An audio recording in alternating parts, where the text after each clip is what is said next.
Hukuman Ilmuwan, Kamis 02 Januari 2020. Oleh Dahlan Iskan. Lulu dan Nana hari ini, tanggal 1 Januari tahun 2020, berumur 1 tahun 2 bulan. Dokter yang melahirkannya, Senin lalu dijatuhi hukuman 3 tahun penjara, ditambah denda 6 miliar rupiah. Lulu dan Nana adalah bayi hasil eksperimen Dr. He Jiankui. Lokasi eksperimennya di Rumah Sakit Universitas di Shenzhen, Tiongkok. Secara ilmu pengetahuan Dr. He dianggap berhasil. Riset yang dilakukannya di bidang editing gen manusia. Ia dokter pertama di dunia yang berhasil melakukan itu. Tujuan editing itu adalah, agar sang bayi tidak terkena penyakit tertentu. Yakni penyakit sang ayah yang memalukan dan sangat berbahaya, HIV. Maka gen Lulu dan Nana diedit. Ketika calon bayi itu masih berupa benih manusia. Bagian yang kelak akan menjadi penyakit dibuang. Saat editing benih manusia itu dilakukan memang timbul pertanyaan. Apakah embrio itu nanti masih bisa menjadi janin?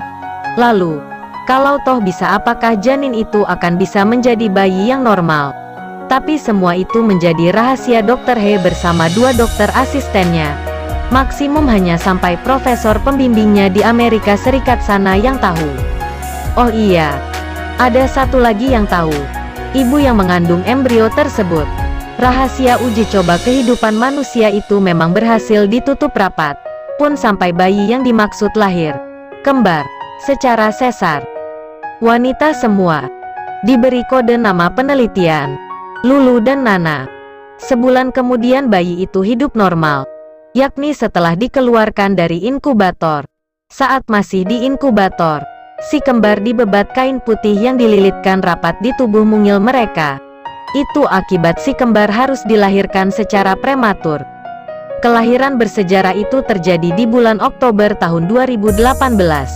Sebulan kemudian Dr. He membuka sebagian rahasianya di Hong Kong. Dalam sebuah seminar ilmiah kedokteran. Yang mendengar pun terkejut. Terjadilah kehebohan di dunia ilmu pengetahuan, khususnya bidang kedokteran. Kehebohan itu melebar ke soal etika. Apakah boleh seorang dokter melakukan editing gen? Perbuatan itu bisa dianggap sudah mencampuri otoritas Tuhan. Hampir seluruh dunia melarang tindakan seperti itu. Dunia pun heboh. Pemerintah Tiongkok turun tangan. Dr. He dianggap melanggar hukum. Ia dipecat dari universitas. Lalu dikenakan tahanan rumah. Dan Senin tanggal 30 Desember kemarin ia dijatuhi hukuman 3 tahun. Jumlah denda yang harus ia bayar rupanya sama dengan anggaran negara yang telah digunakan untuk riset itu. Yang menarik, salah satu kesalahan Dr. He adalah telah menggunakan riset universitas untuk popularitas pribadi.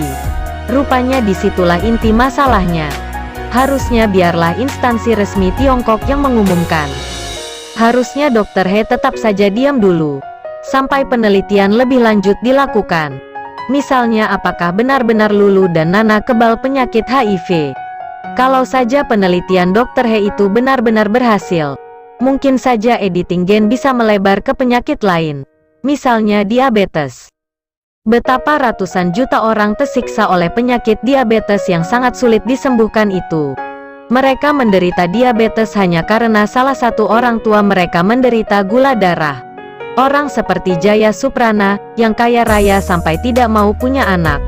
Hanya karena ia tidak ingin anaknya mewarisi diabetesnya, di samping mewarisi kekayaan dari pabrik jamu jagonya. Penderita diabetes pasti menunggu keberhasilan riset itu.